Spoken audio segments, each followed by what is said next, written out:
Mais qui suis-je? Je suis tout d'abord un père de famille. Je suis un opérateur économique dans le secteur de la pêche en Mauritanie. Je suis un passionné de football. Ce sport a façonné ma vie. Je vis dans le football et je suis encore dans le football. Et je veux tout donner au football parce qu'il m'a tout donné. De mon jeune âge, j'ai toujours été dans le football.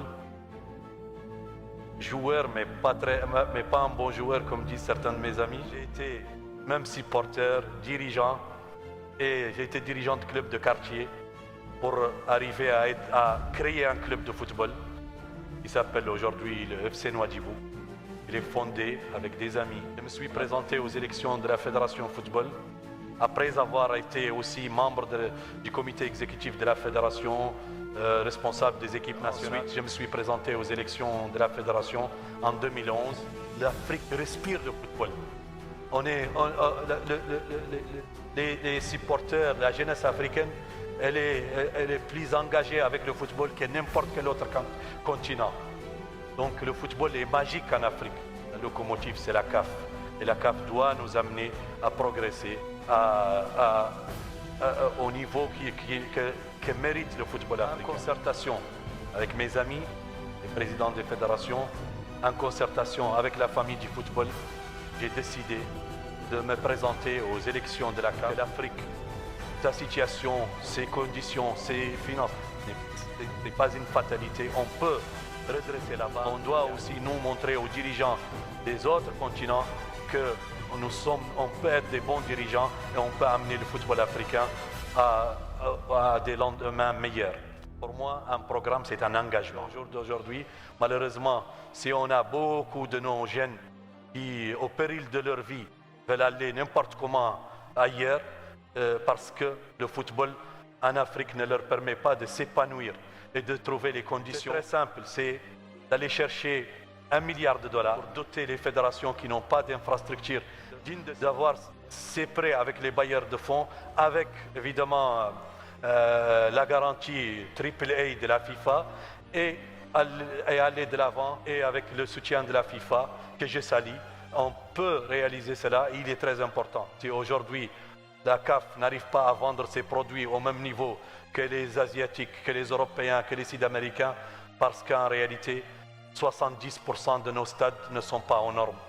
C'est une réalité, et cette réalité, les hommes ensemble, l'équipe ensemble, les dirigeants des fédérations, les dirigeants des clubs, si on est tous convaincus, on peut le réaliser et on peut convaincre ces bailleurs de fonds, convaincre la FIFA. Nous sommes l'une des plus grandes confédérations au sein de la FIFA, et la FIFA, comme vous le savez, une voit un pays, une voit une fédération.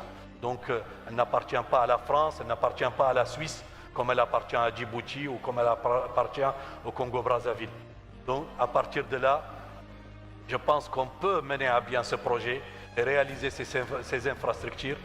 Et bien sûr, toujours dans le cadre de cet engagement, continuer aussi, la CAF doit aider les fédérations à bénéficier pleinement du projet Forward de la FIFA, accompagner les fédérations dans le système de licence des clubs. Qu'aujourd'hui, on parle du système de licence des clubs, mais il n'est pas respecté. La décentralisation de la CAF pour plus d'efficacité et de proximité avec les associations membres. Et là, je reviens au premier point, celui des unions zonales. Parce qu'aujourd'hui, la CAF, de la plus petite des compétitions à la plus grande, tout est géré depuis les sièges au Caire. Alors qu'on est en 2021. Un budget pour chaque union zonale et avoir un siège fonctionnel, parce qu'au jour d'aujourd'hui, nos unions zonales, certaines ont des sièges, mais pas à la dimension d'une sous-confédération, si je peux me permettre, parce que c'est le cas, c'est notre jargon union zonale, mais en réalité c'est une sous-confédération et elle doit être dans des conditions qui lui permettent de développer le football sur notre continent. Et aussi permettre à tous les présidents des unions zonales d'être membres au comité exécutif. On doit travailler pour que, par exemple, l'image de notre finale à Rades la dernière fois, qu'elle se répète plus.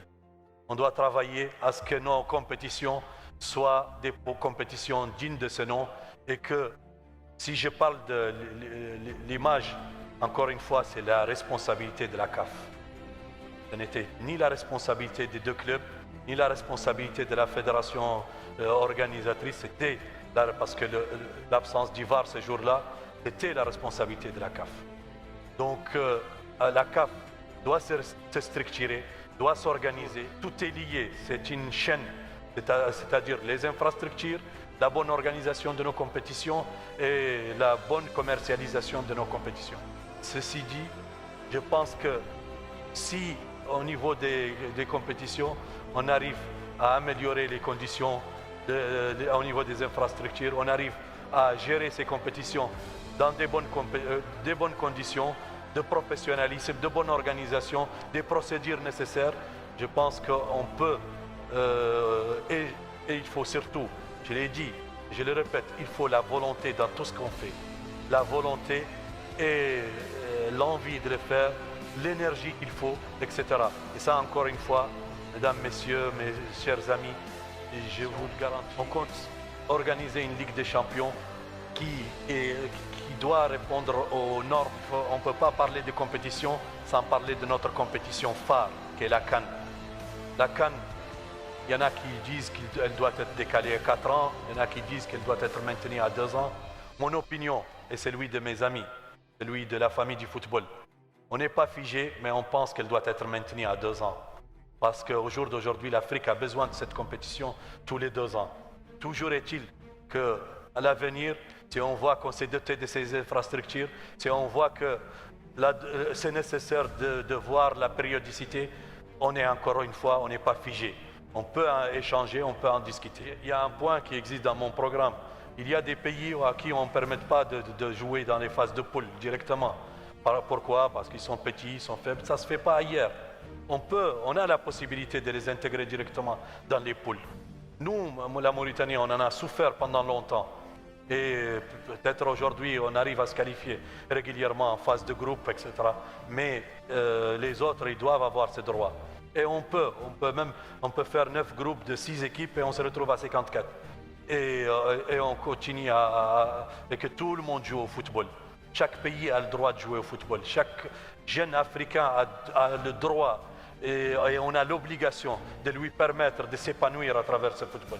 Il va falloir qu'on adapte déjà, on met à jour les statuts de la CAF et pour qu'ils soient aux normes. Parce qu'au jour d'aujourd'hui, nos règlements généraux, on sent qu'on trouve des difficultés, même au niveau du comité exécutif. Donc, à partir de là, je pense que mettre à jour nos statuts est une question essentielle et nécessaire. Qu'il y ait des procédures claires et qu'il y ait une gestion financière saine au sein de la CAF. L'idée, c'est d'aller de l'avant et de soutenir davantage les fédérations. Ma proposition, c'est que, par exemple, aujourd'hui, les fédérations sont soutenues par la CAF à hauteur de $200 000 annuels. Et c'est peu, je l'avoue. Comparé aux autres, on ne peut même pas se comparer. C'est de passer de 200 à 500 d'ici 2023. Et si je dis d'ici 2023, une fois qu'on a un contrat en bonne et due forme, enfin un contrat rentable pour l'Afrique à partir de cette année, on peut immédiatement passer à ce montant. Et pourquoi pas aussi aller en progression et mettre en place des programmes de développement et accompagner les fédérations. L'exemple de ce que fait la FIFA avec nous, les fédérations aujourd'hui, les confédérations le font avec leurs associations. La CAF essaye de faire, mais n'arrive pas. Bien sûr, plus de ressources financières, plus d'impact, plus de programmes pour plus d'impact. Et là, je peux vous dire que c'est clair qu'on doit chercher des ressources financières. Et on peut les avoir, on peut bien les avoir. Vendre mieux nos produits et exploiter les ressources les sources non exploitées, notamment le digital. Aujourd'hui, les autres confédérations, la FIFA, vendent des produits que nous, on n'utilise pas. C'est les réseaux sociaux qui font aujourd'hui un boom économique extraordinaire. Les jeux vidéo. Si on a une semaine sans séminaire, sans formation, pour moi, on a échoué. Parce qu'on a beaucoup de retard vis-à-vis des autres.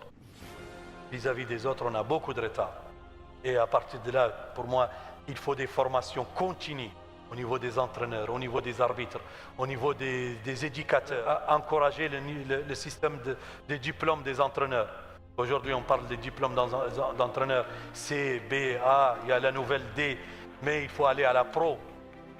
Certaines fédérations, notamment la marocaine, la demandent depuis un moment. Essayer d'avoir et d'encourager, la CAF doit le faire, d'encourager des conventions avec les États, non seulement pour les infrastructures, mais pour aussi la formation, pour doter parce que les fédérations participent grandement à l'éducation des jeunes dans notre pays.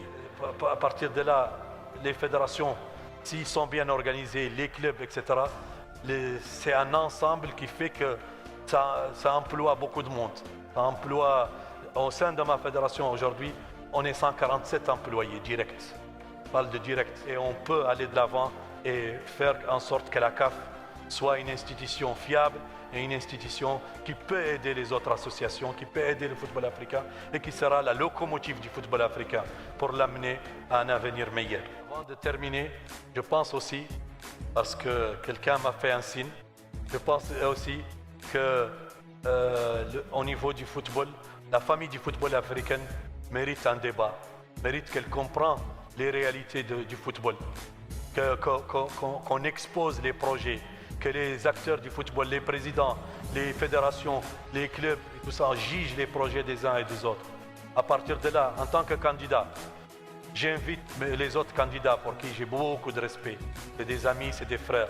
Et je pense que cette élection va finir le 12 mars et on se retrouve le 13 et on est condamnés à travailler ensemble et à aller de l'avant. Mais entre-temps, s'ils le permettent, je les invite à un débat d'idées, un débat de programme pour ceux qui l'acceptent, pour montrer aux Africains que leur football aussi, il mérite un débat parce qu'à travers les débats, les bonnes idées vont sortir et on peut faire un ensemble de points ou d'engagements ou de mesures qui permettent à l'Afrique de se développer. Le football m'a façonné et il m'est chevillé au corps, donc je continuerai à donner tout pour le football en tant que président de la CAF ou non, mais je pense que pour oublier tous ces problèmes et pour aller de l'avant, il suffit de mettre en place un plan d'action. Ce plan d'action, il est là dans le programme et on va le tracer ensemble et nous allons le réaliser.